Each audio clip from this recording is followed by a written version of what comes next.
வணக்கம் viewers, welcome back. அப்படிதான் பண்ணாங்க.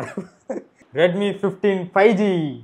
ஓகே, ஸோ இந்த ஃபோன் வந்து உங்களுக்கு எப்படி இருக்கும் அப்படின்னு பார்த்தா 15,000 ரூபாய்க்கு கீழே ரெட்மி மறுபடியும் ஆல்ரெடி ரெட்மி 13 உங்களுக்கு வந்து 13,000 14,000 தான் இருந்தது. ஸோ அதே ப்ரைஸுக்கே திரும்ப ஒரு ஃபோன் வரப்போகுது. ஆனால் இந்த தடவை இன்னும் கொஞ்சம் அட்வான்ஸ்டாக இருக்க போகுது அப்படிங்கிறத கொஞ்சம் சந்தோஷம். ரெட்மி பிராண்டு ரீபிராண்ட் ஆயிருக்கு, அதாவது புது தோற்றத்தோட வந்திருக்கு. அதே மாதிரி புது லோகோ. ஆமா தான், புது லோகோட சேர்த்து பாக்ஸையும் மாத்திருக்காங்க. எல்லாம் 7000 mAh பேட்டரி உள்ள இருக்கு. இன்னொன்று 6S Gen 3, நத்திங் பட் 695 வச்சுக்கோங்க. ஸோ அதுதான் இந்த பாக்ஸில் பின்னாடி வந்து வேற என்ன இருக்குது அப்படின்னு பார்த்தா அதே கதை. அதே 8GB ரேம் கூட வந்து அடிஷனல் ஒரு 8GB எக்ஸ்பென்ஷன் இருக்கிறதுனால 16GB போட்டிருக்காங்க. ராயல் குரோம் டிசைன்ங்கிறது என்னன்னா, கேஸ் சூப்பர் டியூரபிள்றானா, செம்ம ஸ்ட்ராங்காக மாட்டேங்குது கேஸ் கொடுத்துருக்காங்க. ஆமாம், இது வந்து மெட்டல். சும்மா ஆமா, இது வந்து மெட்டல். இந்த கேமரா சுத்தி இருக்கிறது நிஜமாவே மெட்டல் தான். பின்னாடி இந்த டிசைனும் நல்லா இருக்குல்ல, சூப்பரா இருக்கு. நிறைய ஃபிங்கர் பிரிண்ட் வந்து பின்னாடி ஒட்டாதுங்க. அங்கதான் டிஸ்ட் பியூரா 80 அல்ட்ரா அந்த டிசைன் அது. ஓ ஆமா, ஓகே ஓகே, நல்லா இருக்கு நல்லா இருக்கு. சரியா, ஃபோன் கையில பிடிக்கும், நல்லா வைடா இருக்கு. மற்றபடி வந்து பாத்தீங்கன்னா 50 MP டியூவல் கேமரான்னு போட்டுருக்காங்களா, அது ஒன்று தான். ஏ பவர்டுன்றதெல்லாம் பார்த்துக்கலாம். 144 ஹெர்ட்ஸ் கொடுத்துருக்காங்க. ஸோ இது வந்து எப்படின்னா we are actually taking down Infinix அப்படின்ற மாதிரி. ஏன்னா Infinixல தான் பொதுவாக அந்த 144 ஹெர்ட்ஸ்லாம் நம்ம பார்ப்போம். 144 ரெஃப்ரெஷ் ரேட். ஆமா ஆமா, இந்த பிரைஸ் செக்மெண்ட்ல இவன் மட்டும் தானே இருக்கேன். ஆனா Infinix இருக்கு. IP64 ரேட்டட்லாம் நான் ஆல்ரெடி ஐபியை பற்றி தனியாக ஒரு வீடியோவே போட்டேன். ஐபி ரேட்டிங்லாம் வந்து இருக்கு, அவ்வளோதான். புரியுதா? அதை நம்பிலாம் நம்ம எதுவும் பண்ணக்கூடாது. ஸோ மொத்தம் இதுதான். So side mounted fingerprint sensor இருக்கு. ஹைப்பர்வைஸ் ஆல்ரெடி உள்ள இருக்கு. ஹைப்பர்வைஸ் 1 2 2 தான். Out of the box 2.2. ஆமா சூப்பர். ஸோ அதெல்லாம் இருக்கு. 3.5 ஜாக் இருந்தால் நல்லா இருக்கும்ன்ற ஃபீட்பேக்கை நான் அவங்ககிட்டே அனுப்பிட்டேன். கேஸு சரியா, கேஸும் பேப்பர் ஒர்க்ஸும் இருக்கும். ஒரு கேபிள், அந்த ஹை குவாலிட்டி கேபிள் இருக்கு. ஓகே, அதுக்கப்புறம் வந்து ஒரு 33 வாட் சார்ஜர். Super super. ஆமா, ஸோ இதான் வந்து உள்ள நீர்தான அந்த ஃப்ரீ சார்ஜரா? ஆமா, ஃபோன் சப்போர்ட் பண்ற watts charger 33. Okay okay, super. Price என்னன்றது தெரியல. எல்லா ரெட்மி ஃபோன்ஸையும் கான்ஃபிகர் பண்ணுற மாதிரி தாங்க ரெட்மி 15 கான்ஃபிகர் பண்ணும்போது உங்களுக்கு வந்து வெல்கம் ஸ்க்ரீனுக்கு முன்னாடி ஒரு சில ஆப்ஷன்ஸ் வருங்க. அது வந்து இந்த ஷாமியோட அந்த ஹைப்பர்வைஸ்க்கான ஒரு சில செட்டிங்ஸ் மாதிரி இருக்கும். அதில் ப்ளோட்வேர்ஸ் இன்ஸ்டால் பண்ணுறதுக்கு அதுவே வந்து வான்னு நம்மளை கூப்பிடும். ஸோ ஒரு சில விஷயங்கள் நீங்கள் ஸ்கிப் பண்ணி உள்ளே போனாலும் கூட கிட்டத்தட்ட உங்களுக்கு ஒரு 19 கிட்ட, அதாவது உங்களுக்கு ஃபோன்பே, இந்த மாதிரி நெட்ஃப்ளிக்ஸ், இந்த மாதிரியான ஆப்பெல்லாம் சேர்த்து நமக்கு வேணுமோ வேண்டாமோ இந்த ஆப்லாம் இருக்கும். ஸோ நீங்கள் அதெல்லாம் வந்து அன்இன்ஸ்டால் பண்ணிக்கலாம். ஸோ இனிஷியல் இம்ப்ரெஷன் வந்து இந்த பில்டு குவாலிட்டி ஆஸ்பெக்டில் பார்த்தாலும் சரி, உங்களுக்கு சைடில் பவர் பட்டன் இருக்கும் போது அந்த பவர் பட்டனே தான் வந்து உங்களுக்கு ஃபிங்கர் பிரிண்ட். அதுக்கு மேலே வால்யூம் ராக்கர் இருக்கு. டாப்ல வந்து பார்த்தீங்கன்னா இயர் பிளாஸ்டர் இருக்கு. குட். அப்புறம் லெஃப்ட் சைடில் வந்து உங்களுக்கு சிம் ட்ரே, டியூல் சிம் போடலாம், இல்லாட்டி மெமரி கார்டும் ஒரு சிம்மும் போடலாம்.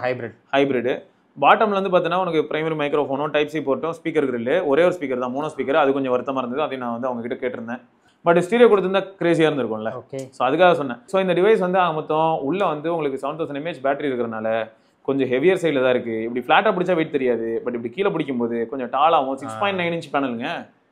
ஃபுல் ஹெச்டி பேனல் வந்து 6.9 inch. Plus for the first time வந்து பார்த்தீங்கன்னா ஒரு எல்சிடி பேனலில் 800 to 850 நிட்ஸ் பிரைட்னஸ் வேறு. எல்சிடியா? அமோலட் கிடையாது, எல்சிடி. ஓகே, எல்சிடி பேனல்னால இது எல்சிடி அப்படின்னு சொல்லும்போது ஒரு சிலர் என்ன சொன்னாங்க, அப்போ கோடு வராது அப்படி சொன்னாங்க. ஆனால் எல்சிடி பேனலே நல்லா இருந்தது. ஸோ இந்த அளவுக்கு பிரைட்டான ஒரு பேனலுங்க. பேனல் வந்து செம்மையா இருக்கு. எல்சிடி நாங்கள் அவுட்டோரில் யூஸ் பண்ணுறதையும் அட்டாச் பண்ணுறோம். அவுட்டோரில் யூஸ் பண்ணும்போது முரட்டுத்தனமாக இருந்தது. நான் வெளில சைக்கிளில் போகும்போதோ இருக்கட்டும், வெளில எங்கேயா போகும்போதெல்லாம் யூஸ் பண்ணும்போது நல்லா தான் இருந்தது. ப்ளஸ் இன்னொன்று என்ன ஃபீல் பண்ணேன்னா பஞ்ச் ஹோல் கொடுத்துருக்கோங்க. அண்டர் 15K ஸ்பீக்கர் பொறுத்த வரைக்கும் லவுடாக இருக்கு, நல்ல ஸ்பீக்கர் தான். ஆனால் மோனோ ஸ்பீக்கர். அதனால எனக்கு எப்படி ஃபீல் ஆகுதுன்னா, இப்போ நான் அப்படி பிடிக்கிறேன் இல்லைங்க, ஒரு கேமர் இருக்கா அப்படி பிடிச்சேன்னா மறைச்சிடுவேன்.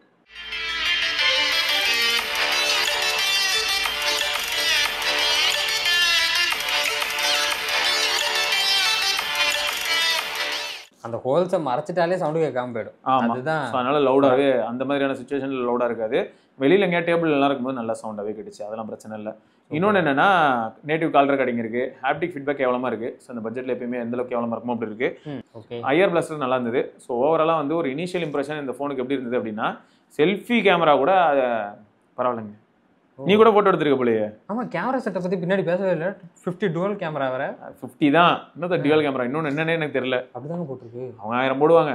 50 தான், வேற எதுவுமே இல்லை. சரியா, அந்த 50 MP வச்சு நான் நிறைய போட்டோலாம் எடுத்தேன். அப்போ 3 இருக்கு? 3லாம் கிடையாது. நீ இன்னும் சும்மா இங்கே பேர் சும்மா 2 தானா? இதுதான். அது எதுக்கு இருக்குன்னு எனக்கு தெரியல. அதுதான் இன்னோவேட்டிவ் ஏஐ கேமரா. அது வந்து நானும் இருக்கேன் அப்படின்னு சொல்லிட்டு ஓட்டிட்டு சுத்துது. இது மட்டும் தான். ஆமா, இந்த 50 MP மட்டும் நல்லா வேலை செய்யுது. காலையில் நான் சைக்கிளில் போகும்போது எடுத்த ஃபோட்டோ. அதுக்கு அடுத்து வந்து பார்த்தீங்கன்னா போகிற வழியில் சும்மா ஒரு லாரி ஒரு மாதிரி கோணமானலாம் இருந்தது. ஸோ அதனால் அதை எடுத்தேன். நல்லா ஹை கான்ட்ராஸ்ட்டாக இருந்தது. சன்னை வந்து காட்ட ட்ரை பண்ணது தான் அல்ட்டியாக இருந்தது பட்ஜெட் ஃபோனில். இந்த விவோவில் வந்து அந்த ஐக்கூலெலாம் ஒரு கைண்ட் ஆஃப் அல்காரிதம் இருக்கும். அது என்ன பண்ணுன்னா இந்த மரம் செடியெல்லாம் இந்த மாதிரி க்ரீனாக காட்டாது, கொஞ்சம் டல்லாக காட்டும் இந்த வானத்தில். ஸோ அது வந்து இதில் பெட்டராகவே இருந்தது. அதுவும் எப்படின்னா இந்த பைப்பெல்லாம் நான் பார்க்கும்போது ஒரு பட்ஜெட் ஃபோனுக்கு இது பரவாயில்ல அப்படின்னு எனக்கு ஃபீல் ஆச்சுங்க. ஸோ அது ஒன்று. அப்புறம் இந்த இடத்துல வந்து எனக்கு முன்னாடி இப்போது சோர்ஸ் ஆஃப் லைட் இருக்கிறனால ஓகே ஸ்கின் டெக்ஸ்சர்லாம் பயங்கரமாக இருக்குது பாரு. இது வந்து ஃப்ரண்ட் கேமரா. இது வந்து ஃபுல்லாக ஃப்ரண்ட் கேமராவில். இது வந்து ரியர் கேமரா. போர்ட்ரேட்டா? ஆமாம், நல்லா இருக்கே. ஆனால் இந்த இடத்துல தெரியுதா ஒரு ஹெச்டிஆர் ஏதோ ஒன்று பண்ணி இந்த முடி மட்டும் லைட்டாக ஒரு மாதிரி ஆகிருக்கு. ஆனால் எட்ஜ் டிடெக்ட் பண்ணது தான் எனக்கு ஆச்சரியமாக இருந்தது. இதையும் சேர்த்து மறைச்சு விட்ருக்கோன்னு நினச்சேன். பட் ஏதோ கலரை மாற்றி ஏதோ ஒன்று மேனேஜ் பண்ணி பார்த்தீங்கன்னா உங்களுக்கு ப்ளூ கலரும் ஒயிட் கலரும் ஒரு மாதிரி பார்த்து. இது வந்து ஃப்ரண்ட் கேமரா. பரவாயில்லையே, 3 பேரும் நல்லாவே பண்ணியிருக்கேன். ஆமாம், எங்களுக்கும் கொஞ்சம் ஆச்சரியமாக தான் இருந்தது. ஸோ இது நார்மல் ஃபோட்டோ. குட் நல்லா இருக்கு. சரியா, அதாவது ஒரு பட்ஜெட் ஃபோனில் ஃப்ரண்ட் கேமரா அப்படின்னும் போது நல்ல கேமரா தான். அடுத்து இது வந்து ரியர் கேமரா. ரியர் கேமராவில் போர்ட்ரேட். ஸோ ஒரு பட்ஜெட் ஃபோனோட பர்ஃபார்மன்ஸ்னு பார்க்கும்போது எனக்கு ஆச்சரியமாக தாங்க இருந்தது.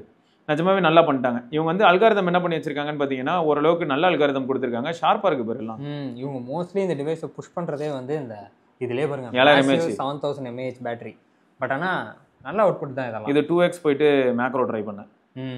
அப்புறம் மோனோக்ரோம் ஃபோட்டோஸ்லாம் கூட எடுத்து பார்த்தேன். இதெல்லாம் அந்த மூவ் அப்படி எடுக்கும்போது எடுத்தது. ஸோ இந்த லோ லைட்டில் பார்த்தியா இது நைட் மோட் கிக்கின் ஆகிறனால நான் ஹோல்டு பண்ணலன்னா என்ன ஆகுது பாரு, ஒரு சின்ன ஷேக் 2 செகண்ட் 3 செகண்ட் வந்து. ஆனால் ஹோல்ட் பண்ணால் கொஞ்சம் பெட்டரான ரிசல்ட் கிடைக்கும். ஓகே இதெல்லாம் பாரு நல்லா இருக்கு. எப்படி போர்ட்ரேட். இது பேக் கேம் தானே? பேக் கேம் தான் நல்லா இருக்குன்னு நம்ம முதல்ல பார்த்துட்டோம். நல்லா தான் இருக்குது. ஸோ ஓவராலாக வந்து கேமரா வந்து எப்படி இருந்ததுன்னா எங்களுக்கு வந்து ஹாப்பி. ஒரு பட்ஜெட் ஃபோனுக்கு வி ஆர் ஹாப்பி. இன்னும் இவங்க என்ன பண்ணணும்னா கேமராவில் இம்ப்ரூவ்மெண்ட் கொண்டு வரணும் இல்லை, வீடியோ ஸ்டெபிலைசேஷனில் இஎஸ் கொஞ்சம் அக்ரெசிவ் ஆக்கி எனக்கு ஃபீல்ட் ஆஃப் வியூ கூட குறைச்சிக்கோங்க, கொஞ்சம் அக்ரெசிவ் ஆக்கிருங்க அப்படின்னு சொல்ல தோணுச்சு. பட்ஜெட் ஃபோனுக்கு நிஜமாவே நல்லா பண்ணிட்டாங்க. அப்படியே இந்த இதை மேலும் கண்டினியூ பண்ணாங்கன்னா நல்லாயிருக்கும். மோரோவர் இவங்க வந்து ஸ்டிக் வித் ஸ்னாப் ட்ராகன்ற மாதிரி ட்ராவல் பண்ணாங்கன்னா நல்லாயிருக்கும். ஏன்னா மறுபடியும் டிமென்சிட்டி போய் நான் ஏதாவது ஒன்று பண்ணுறேன் அப்படின்னு பண்ணாமல் இதெல்லாம் வீடியோ சாம்பிள் நல்லா இருக்குது. இதே இவங்க ஃபாலோ பண்ணலாம்.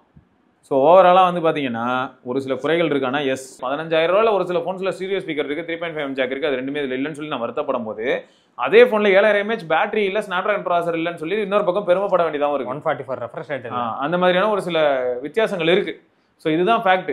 இருக்குது, சில விஷயங்கள் இல்லை அப்படிங்கிறத நம்ம தெரிஞ்சுக்கணும். அப்போ உங்களுக்கு ஸ்டீரியோ ஸ்பீக்கர் வேணும் அப்படின்னு நினச்சிங்கன்னா அப்போ நீங்கள் இதை ஸ்கிப் பண்ணணும்.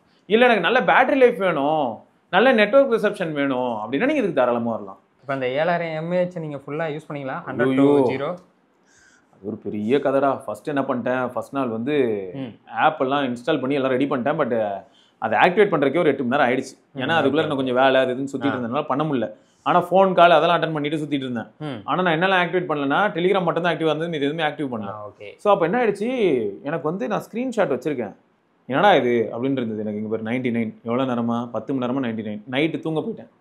தூங்கி எழுந்து வந்து பார்க்குறேன், வாய்ஸ் கால் கேமரா எல்லாமே இருக்கு. சூப்பருங்க. ஸ்டாண்ட் பை ரெட்மி இவ்வளோ மெயின்டைன் பண்ணுறானா, எவ்வளோ பெரிய விஷயம்.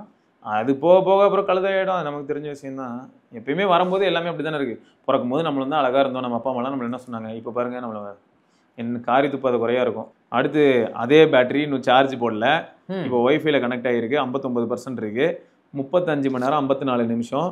யூடியூப் மேலே ஆமாம், யூடியூப் வந்துருச்சு, வாய்ஸ் காலில் தாண்டி யூடியூப் மேலே போயிடுச்சு, வாட்ஸ்அப் இருக்குது, ட்ரீம் கிரிக்கெட்டும் உள்ள வந்துட்டான், கேமராவும் வந்துட்டான். சரியா?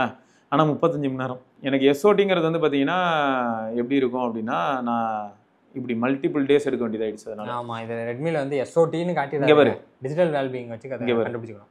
இது எஸ்டர்டே, இது டுடே. ஓகே. அதுக்கு முன்னாடி டே பிஃபோர் எஸ்டர்டே. அப்போ என்ன ஆயிடுச்சு, எனக்கு 2.5 நாள் கணக்கில் வருது. 5 hours எஸ்ஓடியா? சரியா, 2.5 நாள் கணக்கில் வருது. எனக்கு வந்து சீரியஸாகவே பேட்டரி லைஃப் ரொம்ப கிரேசியாக ஃபீல் ஆச்சு. என் லைஃப்லேயே நியோ 10 தான் இந்த வருஷம் ரொம்ப இம்ப்ரெஸ் பண்ண ஒரு ஃபோன். நான் சொல்லிட்டு பண்ணேன் 8 மணி நேரம் அசால்ட். எனக்கு எப்போ பாரு 8 மணி நேரம் கேமரா ஆன் அப்பயும் 8 மணி நேரம் தான் சார் அப்படின்னு சொல்லி அசால்ட் பண்ணிச்சு. ஸோ பேட்டரி லைஃப்காக யாராவது வாங்குறாங்கன்னா என்ஜாய் தான்.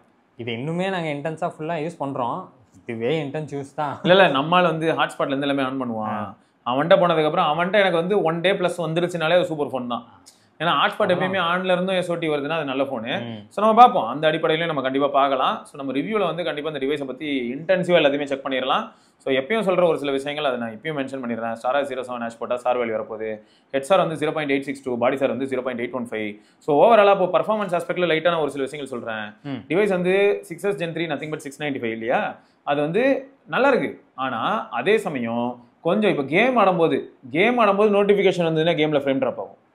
இப்போ கேம் ஆடும்போது கேம்லேருந்து நான் வெளியில் வேற ஒரு ஆப்புக்கு போகிறேன் அப்படின்னும் போது ஒரு சின்ன ஸ்டட்டர் ஃபீல் ஆகும். வெளியில் ஒரு ஆப்லேருந்து கேமுக்கு வந்தபோது அந்த கேம் ரெஸ்யூம் ஆகிறதுக்கு ஒரு 3 செகண்ட்ஸில் ஒரு ஸ்டட்டர் இருக்கும். ஸோ அதெல்லாமே நான் அதில் ஃபீல் பண்ண தான் செஞ்சேன். ஸோ இது கேமிங் டிவைஸ் கிடையாது, ஆனால் கேம் ஆடலாம் அதான். ஸோ கேமிங்கான டிவைஸ் இது கிடையாது.